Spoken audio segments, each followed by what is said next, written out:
untuk kita bisa segera mungkin menentukan tarif. Hasil RDP kami tindak lanjuti dengan keputusan DJSN nomor 5 tahun 2024 dan keputusan DJSN nomor 8 tahun 2024. Khususnya mengenai kris ini, hasil pengawasan kami di lapangan kami dapatkan bahwa teman-teman dari fasilitas kesehatan termasuk juga asosiasi fasilitas kesehatan sampai sekarang ini masih menunggu peraturan pelaksanaan kris. Kami memfokuskan kepada iuran. Ya Bapak sekalian, sebelum kami masuk secara lebih detail timeline sekaligus apa yang sudah kita lakukan sesuai dengan amanat undang-undang dan sekaligus Perpres 59, DJSN ini bekerja sesuai dengan peraturan perundang-undangan 40/2004 tentang SJSN dan juga tentang BPJS Undang-Undang 24 tahun 2011. Saya tidak akan lanjut saja di slide 3 ya. Di slide 3. Saya tidak akan mendetilkan ini, tetapi salah satu hal yang sangat penting berdasarkan dua peraturan perundangan itu adalah tugas kami melakukan dan merumuskan kebijakan umum sekaligus mensinkronkan penyelenggaraan dari SJSN. Ya Bapak sekalian, kesempatan yang baik ini kami gunakan juga untuk memperkenalkan, lanjut saja. Ya Bapak sekalian, anggota DJSN sesuai dengan amanat undang-undang itu mencakup 4 unsur dan ini baru saja dilantik Bapak Pimpinan tanggal 20 Oktober yang lalu. Kami bertugas sampai 2029. Jadi ada unsur pemerintah dari Kementerian Kesehatan, Kementerian Keuangan, Kementerian Ketenagakerjaan, Kementerian Sosial, dan juga dari Kementerian Koordinator Pemberdayaan Masyarakat. Dalam hal ini saya sendiri sebagai ketua. Kemudian juga unsur tokoh ahli yang mencakup berbagai bidang keahlian dan menyangkut pelaksanaan dari BPJS Kesehatan, maka dan BPJS Ketenagakerjaan kita juga ada unsur pemberi kerja dan sekaligus perwakilan unsur organisasi pekerja. Jadi sangat lengkap dan kami betul-betul memberikan tugas sesuai dengan amanat menjalankan tugas, fungsi dan wewenang sesuai dengan amanat perundang-undangan. Ya, Bapak sekalian, ini yang penting, lanjut saja slide kelima. Pada bulan Juli 2024 ada RDP yang juga mengundang kami dan kami menindaklanjuti dari hasil RDP Komisi 9 pada bulan Juli 2024 terutama untuk kita bisa segera mungkin menentukan tarif. Hasil RDP kami tindak lanjuti dengan keputusan DJSN nomor 5 tahun 2024 dan keputusan DJSN nomor 8 tahun 2024 tentang pembentukan tim manfaat, tarif, dan iuran jaminan kesehatan. Bapak sekalian, pada prinsipnya tim ini juga terdiri dari berbagai kementerian, sebagaimana yang terlihat di slide, DJSN sendiri, kemudian Kemenko PMK, Kemenko PM, Kementerian Kesehatan, Kementerian Keuangan, Kantor Komunikasi Presiden, dan BPJS Kesehatan. Berdasarkan dua keputusan DJSN, maka kami membentuk 3 pokja. Pokja yang pertama berkaitan dengan kajian dan perhitungan aktuaria, karena ini kami harus betul-betul bekerja secara hati-hati, intensif untuk bisa menentukan berapa kira-kira iuran nanti sesuai dengan Perpres 59. Kemudian juga yang kedua adalah kelompok kerja bidang sosialisasi dan komunikasi publik. Jadi salah satu tugasnya tentu adalah mengkomunikasikan dari hasil yang telah kami keluarkan nanti, telah kami hasilkan dari perhitungan iuran dan disosialisasikan secara baik sehingga kesiapan dari seluruh komponen termasuk masyarakat itu betul-betul bisa memahami. Dan yang ketiga yang tidak kalah pentingnya adalah kelompok kerja bidang perencanaan revisi Perpres. Jadi 3 pokja ini berkaitan satu dengan yang lainnya karena tidak bisa dipisahkan. Ibu Bapak sekalian, lanjut saja. Berkaitan dengan dasar hukum penetapan iuran program JKN, maka kita bisa melihat, tadi juga sudah disampaikan Pak Menkes, saya tidak akan mengulang, tetapi kita memiliki satu target penetapan tarif manfaat dan iuran, yang kalau kita cermati berdasarkan pasal 103B Peraturan Presiden nomor 59 2024 tentang perubahan ketiga atas Peraturan Presiden Nomor 82 Tahun 2018 tentang jaminan kesehatan. Maka kita bisa melihat bahwa kami mohon izin membacakan yang 7, hasil evaluasi dan koordinasi fasilitas ruang perawatan pada pelayanan inap sebagaimana dimaksud pada ayat 6 menjadi dasar penetapan manfaat, tarif dan iuran. Yang ke-8, penetapan manfaat, tarif dan iuran sebagaimana dimaksud pasal 7 ditetapkan paling lambat 1 Juli 2025. Oleh karena itu nanti kami akan melaporkan timeline apa yang sudah kita kerjakan, sehingga kapan kira-kira ada hasil akhir dari penetapan atau hasil akhir dari perhitungan kami terhadap iuran tersebut. Berdasarkan berbagai hal, maka kami melakukan satu pembahasan modeling aktuaria di JSN itu prinsip-prinsipnya yang coba kami jadikan berbagai pertimbangan perhitungan, pemodelannya tentu berbasis bukti dan data, sehingga data-data dari BPJS Kesehatan itu menjadi salah satu backbone yang penting. Kemudian tentu manfaat optimal yang realistik bagi bagi peserta.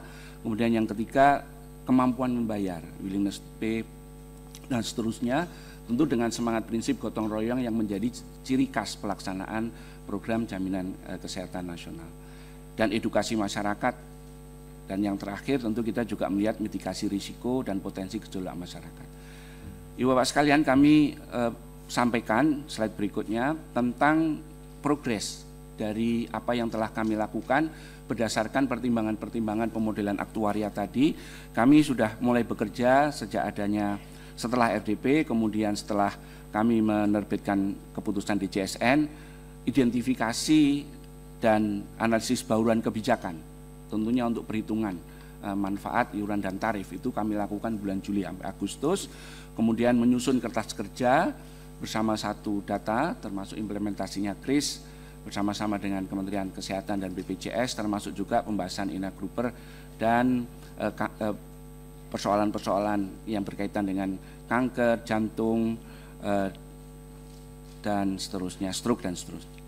Kemudian bulan Oktober kami menyusun asumsi, karena diperlukan asumsi-asumsi yang sangat ketat dan realistis untuk kita bisa menghitung formula iuran JKN dan menyepakati baseline perhitungan aktuaria. Bulan November yang lalu kami mulai mencoba mengeksersis, menghitung proyeksi iuran berdasarkan aspek penerimaan aset neto dan penerimaan iuran sampai pada bulan Desember. Dan yang terakhir yang perlu kami sampaikan pada Ibu Bapak sekalian, pada bulan Januari kami dibantu oleh konsultan independen bersama BPJS Kesehatan, Kementerian Kesehatan dan Kementerian Keuangan sudah mulai melakukan perhitungan aktuaria, manfaat, tarif dan iuran JKN. Tapi kami belum selesai Bapak sekalian, harapannya mudah-mudahan bulan Februari ini kami bisa menyelesaikan. Karena cukup intensif kami melakukan pertemuan agar betul-betul berbagai pertimbangan yang kami sampaikan tadi masuk di dalam pemodelan dan betul-betul realistis untuk bisa ditetapkan. Adapun kami sedikit mengupdate Ibu Bapak sekalian dari 3 kelompok kerja karena ini saling berkaitan dan penting. Jadi dengan kelompok kerja bidang sosialisasi komunikasi publik ini kita telah menyusun rencana kerja apa yang nanti kami harus lakukan untuk termasuk di dalamnya melakukan sosialisasi dan komunikasi publik. Sementara kelompok bidang kerja perencanaan revisi peraturan Perpres juga sudah mulai bekerja, terutama menyusun apa yang harus dilakukan perubahan-perubahan revisi di dalam Perpres 59 tadi. Tindak lanjutnya kami juga tentu mohon arahan dan masukan dari Ibu Bapak pimpinan beserta seluruh anggota Komisi 9. Yang pertama, nanti DJSN pada saatnya akan mengirimkan surat kepada Presiden karena ini sesuai dengan peraturan undang-undangan terkait usulan penyesuaian iuran program JKN dari hasil penentukan tim penetapan manfaat, tarif iuran jaminan kesehatan. Dan yang kedua, nampaknya nanti kami mohonkan juga ada pertemuan khusus Bapak Pimpinan agar kami bisa mengkomunikasikan hasil akhir dari perhitungan iuran kepada Komisi 9 yang berkaitan dengan kelompok kerja bidang sosialisasi komunikasi publik. Maka kami tadi harus setelah selesai, maka kami sesuai dengan timeline akan mensosialisasikan kepada seluruh komponen termasuk seluruh masyarakat. Dan kelompok kerja yang ketiga yang sangat penting adalah melanjutkan pembahasan draft perubahan Perpres yang baru. dan nanti akan merekomendasikan kepada Bapak Menteri Kesehatan untuk menerbitkan surat panitia antar kementerian revisi Perpres Jaminan Kesehatan Nasional. Ya, kami ingin menyampaikan tentang bagaimana sih potensi defisit BPJS Kesehatan. Tentunya kita semua memahami bahwa ada beberapa faktor yang menyebabkan terjadinya potensi defisit ini. Yang pertama adalah adanya ketimpangan antara pendapatan iuran dengan pembayaran beban manfaat. Ini terjadi oleh karena pertama adanya peningkatan beban jaminan kesehatan pasca COVID-19. Kita semua memahami bahwa pasca COVID-19 itu terjadi rebound effect, di mana utilisasi rumah sakit, utilisasi klinik itu makin meningkat. Dan tentunya juga ini disebabkan oleh karena adanya perubahan pola tarif JKN sesuai dengan Permenkes nomor 3 dan juga dampak biaya tindak lanjut yang selama ini memang BPJS Kesehatan sudah melakukan screening 14 penyakit sebagai implementasi per BPJS nomor 3 tahun 2024. Ya. Penyebab kedua memang kita sadari bahwa sampai sekarang ini masih banyak anggota kita peserta BPJS Kesehatan yang non aktif. Ini juga tentunya berdampak pada pengumpulan iuran sehingga nantinya juga akan mempunyai potensi defisit BPJS Kesehatan. Dan yang terakhir adalah bahwa penanganan fraud memang belum optimal sehingga dengan demikian maka ini juga berpengaruh terhadap potensi defisit BPJS Kesehatan. Hasil pengawasan di lapangan yang kami dapatkan bahwa memang direksi dan juga teman-teman sekalian membutuhkan mitigasi guna meminimasi risiko kejadian dan dampak yang akan ditimbulkan oleh defisit ini. Oleh karena itulah kami tentunya mengharapkan bahwa ada strategi dan inisiatif untuk peningkatan penerimaan. Dengan cara pertama adalah bahwa direksi sudah harus mempersiapkan usulan penyesuaian besaran iuran dan juga tentunya kita harapkan adanya fokus peningkatan tingkat keaktifan peserta PBPU yang selama ini memang masih banyak yang tidak aktif dan juga adanya strategi penganggaran secara rasional. Kami dari Dewan Pengawas BPJS Kesehatan sudah memberikan saran, nasihat, dan pertimbangan untuk memitigasi potensi defisit ini, yaitu adalah kami menyampaikan kepada direksi untuk membuat inisiatif strategis untuk meningkatkan reaktivasi peserta non-aktif dan juga memaksimalkan penerimaan iuran pada peserta. Yang kedua adalah kami juga memberikan SNP kepada direksi untuk mengimplementasikan konsep global supply chain kepada pemberi kerja dengan mensyaratkan bahwa kepesertaan JKN aktif tidak hanya bagi pegawai dari perusahaan tersebut, tapi juga diharapkan untuk pegawai supplier, vendor, dan kontraktor. Yang ketiga adalah kita harapkan direksi secara proaktif melakukan upaya peningkatan pendapatan DJS dan memaksimalkan upaya optimalisasi efektivitas pengeluaran biaya pelayanan kesehatan. Dan yang terakhir adalah memberikan perhatian khusus terhadap pelaksanaan monitoring dan mitigasi risiko untuk meminimasi kemungkinan dampak kejadian atas potensi defisit BPJS Kesehatan.